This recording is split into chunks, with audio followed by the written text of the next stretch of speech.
ఓం మహాగణాధిపతయే నమః. ఓం గురుభ్యో నమః. ఓం శ్రీమాత్రయే నమః.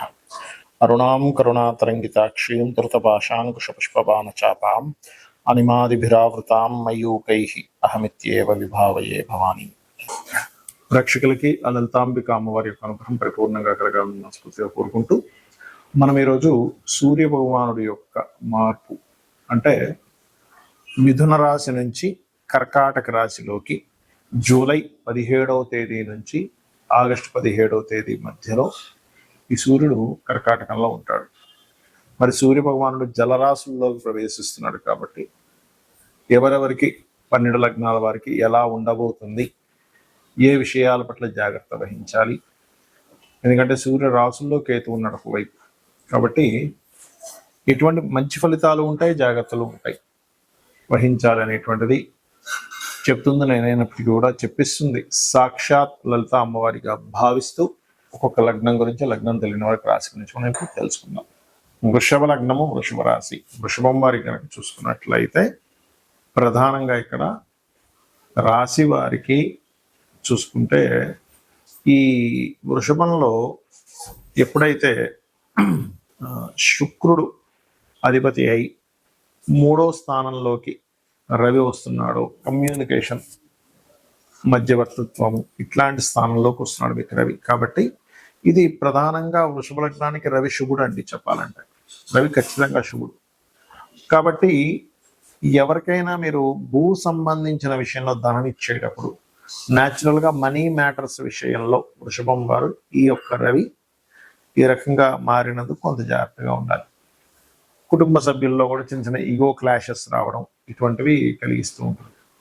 అలాగే మీ తల్లి గారి యొక్క ప్రాపర్టీ విషయంలో కొంత శుభ సంబంధించినటువంటి విషయాలు జరగడము, మీరు వివాహ సంబంధించిన విషయంలో ఎప్పటి నుంచో ప్రయత్నం చేస్తున్న ప్రయత్నాలు సాగడము, మరియు అదేవిధంగా చూసుకున్నట్లయితే ఇక్కడ జీవిత భాగస్వామిని విదేశాలకు పంపించాలనేటువంటి ప్రయత్నం సఫలీకృతం అవ్వడము, ఈ టైంలో చేసే ఇన్వెస్ట్మెంట్స్ చక్కటి ఫలితాలు ఇవ్వడం అనేటువంటిది బలంగా చూపిస్తుంది. అయితే మీకు కూడా కాస్త ఉద్యోగ సంబంధించిన విషయంలో తొందరపాటు నిర్ణయాలు ఎట్టి పరిస్థితుల్లో పనికి రావు అనేటువంటి చూపిస్తుంది. అదేవిధంగా మీ యొక్క జీవిత భాగస్వామి ఏదైనా స్పోర్ట్స్ రంగాల్లో ఉన్నట్లయితే గెలుపు, ఏదైనా కోర్టు కేసు వ్యవహారాలు, లేకపోతే ఏదైనా ఒక వాదోపవాదాలు గెలుపుని మీ యొక్క జీవిత భాగస్వామికి ఇస్తుంది. ఇది ప్రధానంగా గుర్తుపెట్టుకోండి. అలాగే మరొక విషయం ఏంటంటే ఇక్కడ కొంతవరకు ఈ విదేశాలకు వెళ్ళాలనేటువంటి ప్రయత్నం మీరు కూడా ఏదైనా చేస్తున్నారు, ఫలించేటువంటి యోగం గడుస్తుంది. ముఖ్యంగా చూసుకున్నట్లయితే సమాజంలో ఒక పేరు ప్రఖ్యాతలు రావడం, సామాజికంగా కొంతవరకు పాజిటివ్గా ఉండడం జరుగుతుంది. ఇక మీరు నిత్యము చేయవలసిన దేవతారాధన సుబ్రహ్మణ్యేశ్వర స్వామి ఆరాధన మరియు లక్ష్మీ నరసింహస్వామి యొక్క కరావలంబ స్తోత్ర పఠనం చేయండి అనేవి చాలా బాగుంటుంది. సహజంగా సూర్య భగవానుడు జన్మజాతకంలో ఉన్నప్పుడు ఎటువంటి ఫలితాలు ఇస్తాడు, గోచారంలో ఈ సూర్యుడు కర్కాటకంలోకి ప్రవేశించినటువంటి ఫలితాలు ఇస్తాడు అని చూసుకున్నట్లయితే ఇక్కడ ఎవరికైనా సూర్యుడు ఇచ్చేటువంటి మొట్టమొదటి ఫలితం ఏమిటి? ఆరోగ్యం భాస్కరాదిత్యేది అంటూ ఉంటారు మనకి. అంటే ఆరోగ్యం, మీకు చాలా చక్కటి ఆరోగ్యం ఉండాలంటే సూర్య భగవానుడు బాగుండాలి.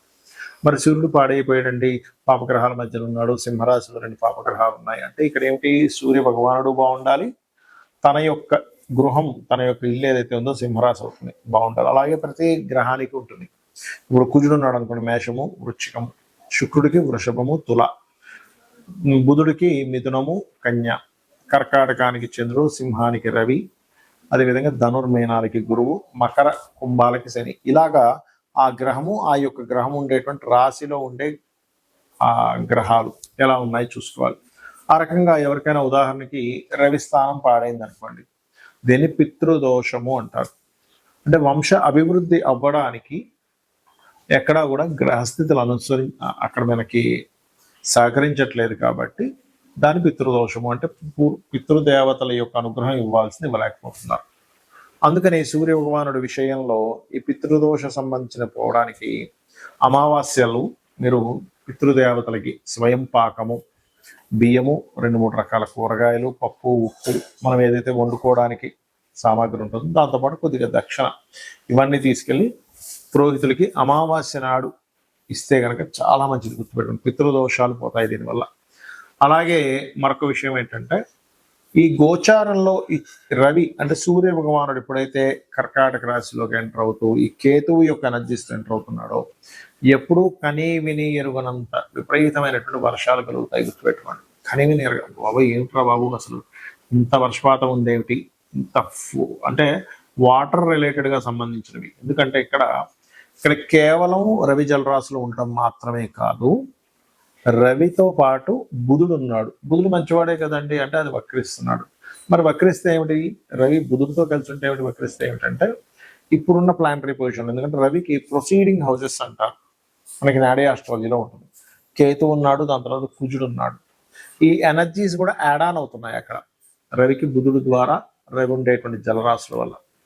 ఈ సంవత్సరం అధిపతి కూడా రవి కాబట్టి జల సంబంధించినటువంటివి మరింత పెరుగుతాయి. అంటే భారీ వర్షాలు పడటం, సునామీ లాంటి వరదలు రావడం, ఒక్కసారిగా సముద్రం ముందుకు వచ్చి కొంతవరకు నష్టం జరగడం, అంటే ఏదైనా జల సంబంధంగా. రవి మరలా మీకు కర్కాటక రాశిలోకి వెళ్ళడం, కర్కాటక నుంచి సింహరాశిలోకి వెళ్ళడం కూడా అప్పుడు కొంచెం అగ్ని సంబంధంగా, ఆల్రెడీ అగ్ని సంబంధంగా కుజుడు మనకి సింహరాశిలో వచ్చినప్పటి నుంచి చెప్తున్నాం అగ్ని సంబంధించినవి జరుగుతాయి, అగ్ని ప్రమాదాలు జరుగుతాయి, జాగ్రత్త జాగ్రత్త. ఆ రకంగా అగ్ని సంబంధించినటువంటి విషయాలు అధికంగా జరుగుతూ ఉంటాయి ఏది కర్కాటక నుంచి సింహంలోకి వెళ్ళాక. అయితే మరి ఎంతసేపు ఈ ప్రమాదం ఎలా అంటే ఏదైనా మంచి కూడా ఉందా అంటే, ఇక్కడ ఒక మంచి ఏమిటంటే సంవత్సరంన్నర వరకు ఈ బంగారానికి సంబంధించినటువంటి విషయంలో కొంత కంట్రోల్ ఉంటుంది. ఇప్పుడు చూడండి, ఒక 6-7 నెలల్లోనే 60-70 వేలు ఉండేటువంటి బంగారం లక్షకు వచ్చి కూర్చుంది, అక్కడ తిరుగుతోంది. ఒక 2-3 వేలు పైకి పెరగడం, కిందకి తగ్గడం, అక్కడే తిరుగుతుంది. కొంచెం ఈ సింహంలోకి వచ్చినప్పుడు కొంచెం గ్రో అవుతుంది. కానీ ఎప్పుడైతే సింహం నుంచి మరలా అంటే ఆగస్టు 15 నుంచి సెప్టెంబర్ 15 మధ్యలో, జూన్ జూలై కదా, సో ఆగస్టు 15 నుంచి సెప్టెంబర్ 17 మధ్యలో కొంత రైజ్ అయ్యి మళ్ళీ దాని తర్వాత కంట్రోల్లో ఉంటుంది బంగారం. కాకపోతే ఈ కుజుడు ఎప్పుడైతే కన్యారాశిలోకి ఎంటర్ అయి అలాగా వృశ్చికము, తులా వృశ్చిక రాశిలో సంచరిస్తుంటాడో ఖచ్చితంగా ఏవైతే మనకి రియల్ ఎస్టేట్ రంగం కుదేలైపోయింది, అయ్యో భూములు రేట్లు రేవనుకునేటువంటివి, ప్రత్యేకంగా భూ సంబంధించినవి, నేనేది అపార్ట్మెంట్స్ విషయంలో కాదు, భూమికి సంబంధించినటువంటివి 100% రేట్లు పెరిగిపోయి. మీరు అవుట్స్కర్ట్స్లో చూడండి, సంవత్సరంన్నర నుంచి ఆగిపోయి ఉన్నాయి అలాగా, రేట్లు పెరగట్లేదు వాళ్ళు అమ్ముకోవట్లేదు, అలా ఉండిపోయి అలా స్ట్రక్ అయిపోయినటువంటి భూ సంబంధించినవి పెరగడం ప్రారంభమవుతుంది. సేల్స్ అనేది పెరుగుతుంది, రొటేషన్ అయిపోయినది పెరుగుతుంది. అలాగే గురువు కూడా మనకి కర్కాటకంలోకి వస్తున్నారు కాబట్టి వెండి ధర కూడా పెరుగుతుందండి. వెండి ధర విపరీతంగా పెరుగుతుంది, గుర్తుపెట్టుకోండి.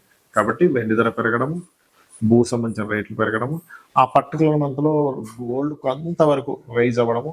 కాకపోతే ఒక సంవత్సరం వరకు కొంత కంట్రోల్లో ఉంటుంది. ఇంకొక మాట చెప్తున్నాను, ఇప్పుడే 4.5 సంవత్సరాల తర్వాత గోల్డ్ రేట్ సడన్ గా డౌన్ అయిపోద్ది.